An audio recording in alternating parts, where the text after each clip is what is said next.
Hey guys, Crispy Bacon here with a different type of video for you today. Although my channel is mostly focused on build making, there was an event that happened today that I feel like needs to be discussed, and I have a few opinions that I'd like to share about it. Last week, on January the 14th, a new secret quest was found called the Corridors of Time, after which many players, including famous streamers such as Glad, Dado, and Sweatskull, started deciphering the puzzles and getting together in groups to figure it out. Between these streamers and many hundreds of guardians, including the Raid Secrets group, over the course of hundreds of hours and many sleepless nights for players, a map of the Corridors of Time was created, which allowed people to understand what the final solution to the puzzle would be using every single guardian's different configuration. I don't want to delve too deeply into how this solution was found in its completion, but I will say that this puzzle truly did take a lot of man hours and really hundreds of people working at the same time. After the correct solution was entered, you do end up finding your own grave site with dialogue from Saint 14 discussing your death and how much he revered you, as well as what the weapon on top of the coffin was. Now this is a very cool concept, finding your own grave and having Saint 14 read your eulogy. And when Saint began talking about a weapon that was fused to the coffin, the Guardian's favorite weapon in fact, players began to speculate what this weapon could be after this entire puzzle and all of the community came together to solve it. The most plausible theory, in my opinion, is that once we opened our own coffin, we would be able to choose between the 3 exotic swords from Destiny 1, namely Dark Drinker, Boltcaster, and Razelighter. This seemed especially possible because on top of the coffin, there was a sword with a crystal near the hilt of the blade, and this crystal looked very similar to the crystals that accompanied each of the exotic swords, the only differences being the color of the crystal, which represented the elemental affinity of the swords. And then the blade of the sword on the coffin was somewhat of a generic blade. It didn't match any of the 3 exotics from Destiny 1. So it seemed plausible, especially considering our Guardian from Destiny 1 was able to choose between the 3 exotic swords, that we would once again be able to choose that now. But as Guardians finally entered the correct solution and opened the coffin, it turned out that there were actually more quest steps after that. And this, I believe, is where Bungie made their first mistake with this quest. That was the moment that the entire quest was really building up to, what the entire community was working towards to see what was in that chest.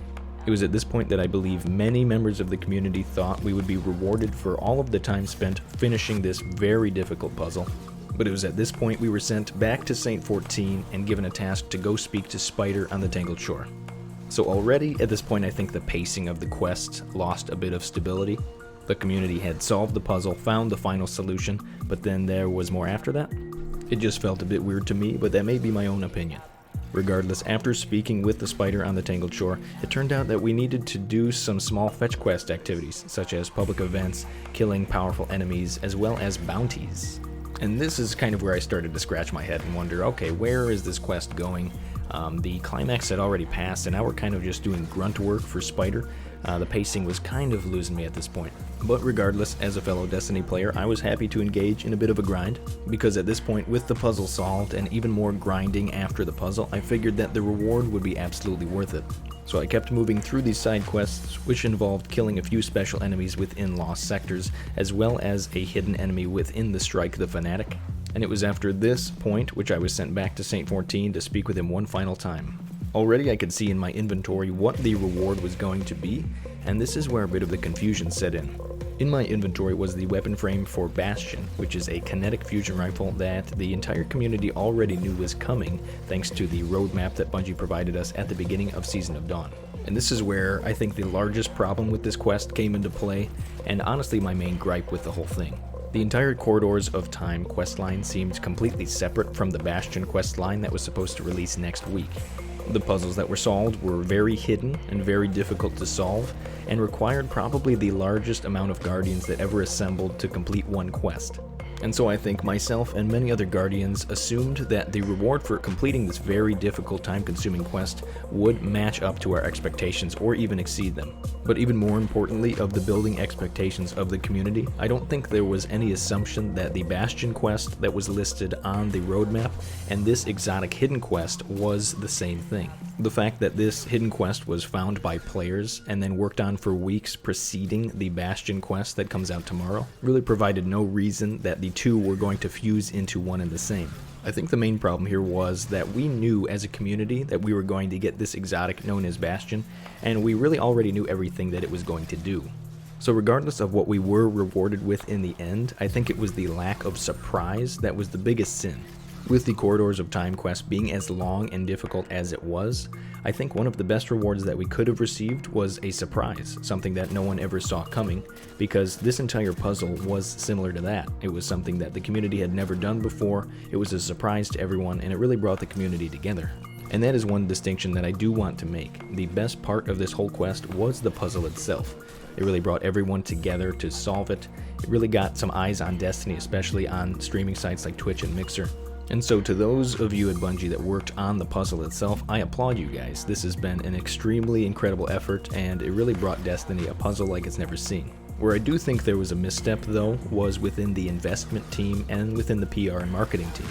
The disappointment of this exotic reward should have been seen coming from a mile away, and the fact that you advertised for an exotic weapon that was supposed to be a secret was kind of a bad call.